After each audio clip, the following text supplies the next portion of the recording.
के बोस ने, 21 ब्रह्मांड के स्वामी ब्रह्म ने अपने को दुखी करने का एक बहुत अच्छा सुनियोजित जाल फैला रखे है,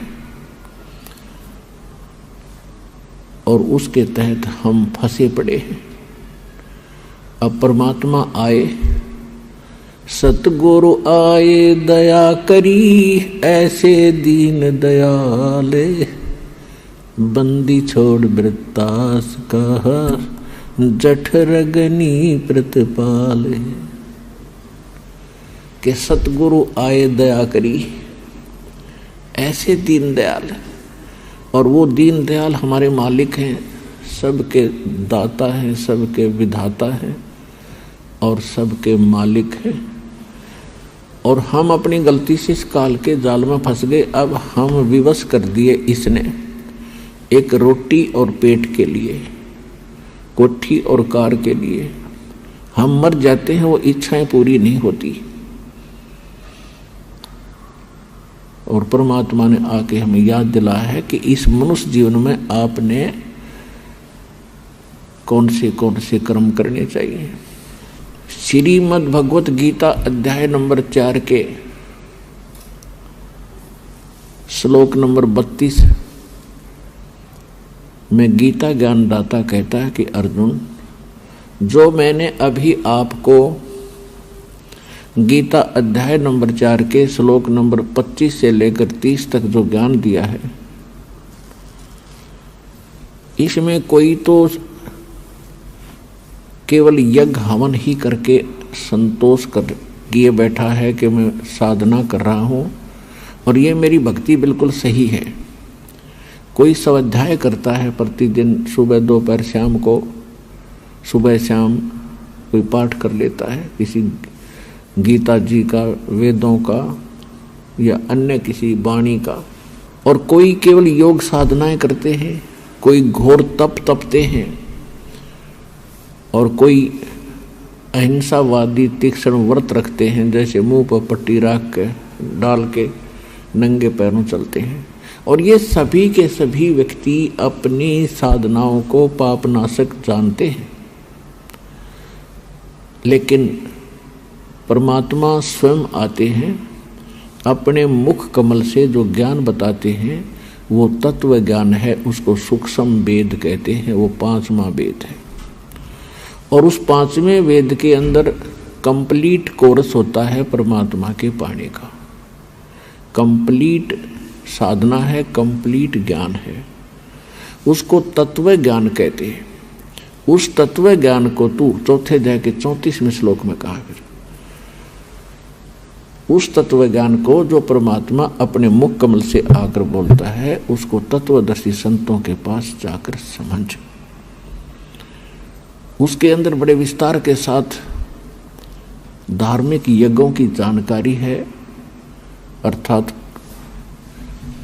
धार्मिक अनुष्ठानों की जानकारी दी गई है विस्तार के साथ कि कौन से कर्म करने चाहिए, कौन से नहीं, कौन सी भक्ति ठीक है, कौन सी गलत है।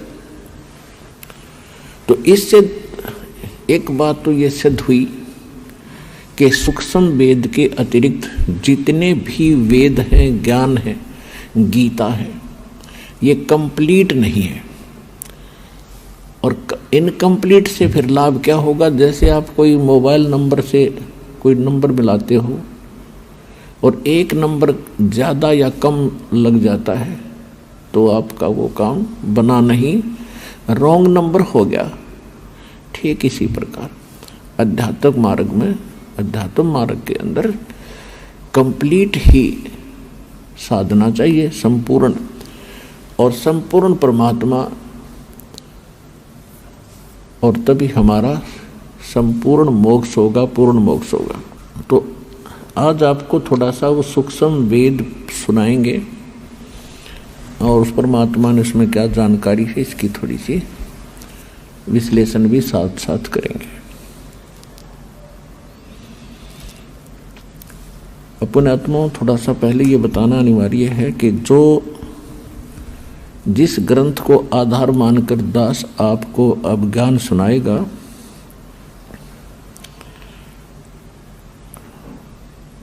ये आदरणीय गरीबदास साहिब गांव छुडानी जिला झज्जर हरियाणा वाले की अमृतवाणी है। और इन गरीबदास साहिब जी का जन्म संवत 1774 यानी सन 1727 में हुआ था। जब ये 10 वर्ष के बालक हुए, इनको परमात्मा मिले थे, परमेश्वर मिले थे। आदरणीय गरीबदास साहिब जी का जन्म एक जाट किसान परिवार में हुआ था और छुडानी के अंदर इनके मामा थे, नानके थे। इनका मूल गांव करौथा जिला रोहतक हरियाणा के अंदर है। ये अपने नाना के यहाँ रहा करते थे। इनके पूज्य पिताजी वहाँ घर जमाई रहा करते थे। गरीबदास जी के माता के कोई भाई नहीं था, जिस कारण से उनके गरीबदास जी के पूज्य पिताजी श्री बलराम जी धनखड़ वहाँ घर जमाई रहा करते थे। वहीं इनका जन्म हुआ था 10-12 वर्ष के बाद वहाँ रहने लगने के उपरांत। इनके जमीन बहुत थी, लगभग 1400 एकड़ जमीन थी और खेतों में उस समय गौवें बहुत रखा करते किसान लोग। 100-100, 150-150 गायें रखा करते। वर्षा हो जाती, घास हो जाता था, फसल बहुत कम होती थी, जिस कारण से पशुधन से ही वो अपना व्यवसाय चलाया करते थे, निर्वाह किया करते थे। तो गरीबदास जी जब 10 वर्ष के हुए सन 1727 में परमात्मा सतलोक से आए और ये खेतों में गऊ चरा रहे थे, वहां परमात्मा आकर मिले। और भी अन्य गवाले थे, पाली थे। सब ने परमात्मा से कहा, एक साधु रूप में आए थे भगवान, जिंदा महात्मा के रूप में। और उन सब ने कहा था, महाराज आप भोजन पाओ। परमात्मा ने कहा था, भी भोजन तो मैं पाकर आया हूँ अपने गांव से। आपका गांव कौन सा है? महात्मा जी आपका गांव कौन सा है? पालियों ने पूछा। परमात्मा ने बताया कि मेरा गांव सतलोक है। अब उनको पता नहीं था होगा कोई गांव कितने सतलोक भी होगा। फिर उन बच्चों ने, पालियों ने, क्योंकि बड़े उम्र के भी थे, 50 वर्ष के, 40 वर्ष के, कोई 20, कोई 10 वर्ष के, सबसे छोटे गरीबदास जी थे 10 वर्ष के। तो सभी ने प्रार्थना की कि देखो आप हमारे खेतों में आए हो, हमारे द्वार पर आए हो, हम साधु संत अतिथि को बगैर कुछ खिलाए पिलाए जाने नहीं दिया करते। हमारा ये नियम है, हमारी आत्मा दुख पावेगी, आप कुछ खा पी कर अवश्य जाओ। तो परमात्मा ने कहा भी दूध पिला दो।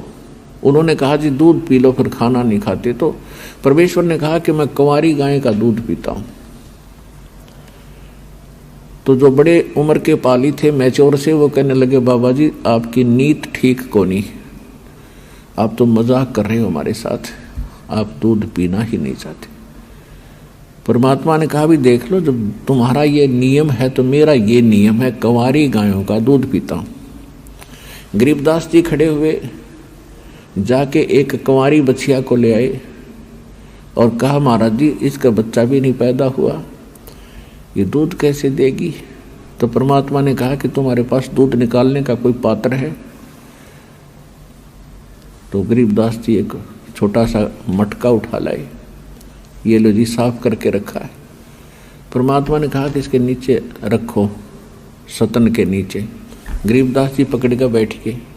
परमेश्वर खड़े हुए, साधु महात्मा के जिंदा के रूप में थे और गऊ के ऊपर ने थपकी मारी, लंबे लंबे सतन हो गए, अपने आप दूध चल पड़ा, पात्र भर गया, दूध बंद हो गया।